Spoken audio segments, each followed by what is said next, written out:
Ako, luto tayo ng palabok. Meron na po ako ditong pinakuluan na palabok noodles. Ibinabad ko po yan, tapos pinakuluan ko na po yan. Ito naman po yung mga gagamitin natin sa pagluluto.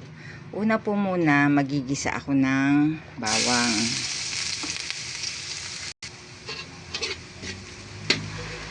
Pagkatapos, isusunod ko na po dyan ang sibuyas.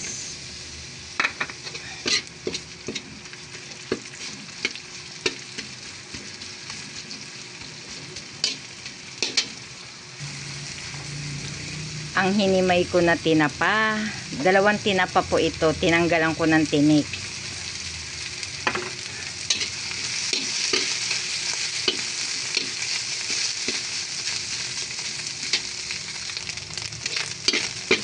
Yan. Pagkagisa, susunod ko na dyan ang atswete.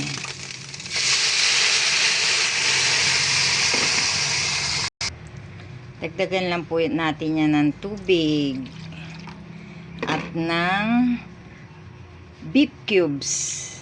Lalagyan din po natin yan ng patis, pampalasa. Pagkulo, ibuhos na natin itong powder chicharon. Nabibili po ito sa may palengke namin. Halagang 15 pesos.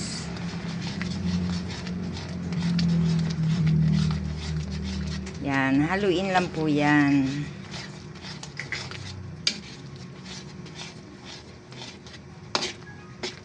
Pagkatapos, ibubuhos na po natin dito yung pinakuluan nating palabok noodles. Yan, pagkabuhos, halu-haluin natin yan.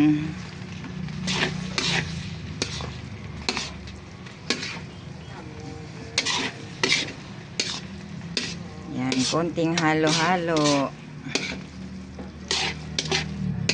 Kailangan halong maigit to.